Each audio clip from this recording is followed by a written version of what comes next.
Workers and helpers అందరికీ కూడాను ముందుగా ధన్యవాదాలు. మన రాష్ట్ర కమిటీ ఏదైతే పిలిపించిందో స్టేట్ వైడ్గా ఇవాళ బ్లాక్ డేగా మనం నిర్వహించుకోవడం అనేది జరుగుతుంది. రాష్ట్ర కమిటీ ఇచ్చిన పిలుపు మేరకు చింతలపూడి మండలంలో చింతలపూడి ప్రాజెక్టులో మనం ఉన్నటువంటి వర్కర్స్ అందరం కూడాను బ్లాక్ డేగా నిర్వహించడం జరిగింది. బ్లాక్ డే నిర్వహించడానికి కారణం ఏంటంటే ముందుగా ఎఫ్ఆర్ఎస్ గర్భిణీలు కానీ బాలింతలు కానీ అంగన్వాడీ స్కూల్ దగ్గరకు వచ్చి ఫేస్ యాప్ ఇచ్చేసి ఫేస్ యాప్ తీస్తేనే వాళ్ళకి రేషన్ అనేది ఇమ్మనేది జరుగుతుంది. ప్రభుత్వం పెట్టినటువంటి ఇది ఒక ఆంక్ష.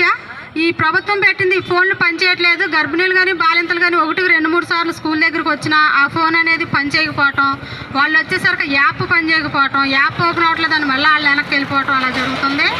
దానివల్ల ఇది చేస్తున్నాము.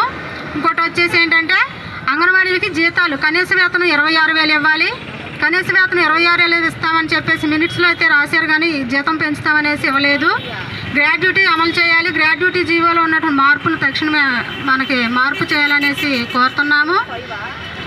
అలాగే అంగన్వాడీలకి పెన్షన్ డ్యూటీలు కూడా తీసేయాలనేసి పెట్టుకున్నాం. మనం పెన్షన్ డ్యూటీలు కూడా అంగన్వాడీలు పెన్షన్ డ్యూటీలు చేయమంటున్నారు. పెన్షన్ డ్యూటీ కూడా చేయడానికి లేదు. అది కూడా చేయమనేసి ఈరోజు ప్రభుత్వానికి తెలియజేస్తున్నాము.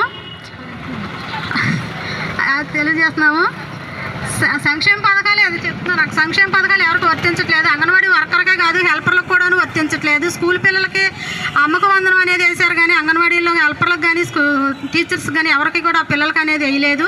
ఒకవేళ ఒకరికిద్దరికి వేసినా కానీ 5,000 6,000 వేశారు. అవి 13,000 కూడా వేయలేదు.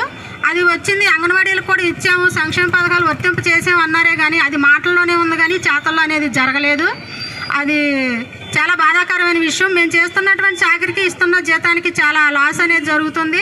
అంగన్వాడీలకు వచ్చే జీతంతోనే అంగన్వాడీ సెంటర్లు నిర్వహించాల్సిన పరిస్థితి ఉంది ఈ రోజున. అలాగే సంక్షేమ పథకాలు అని అంటున్నారు, కానీ ఏమి ఇవ్వట్లేదు. అంగన్వాడీ జీతంతోనే మేము సెంటర్లు అద్దెలు కట్టుకోవటం కానీ కరెంటు బిల్లు కట్టుకోవటం కూడా అనేది జరుగుతుంది.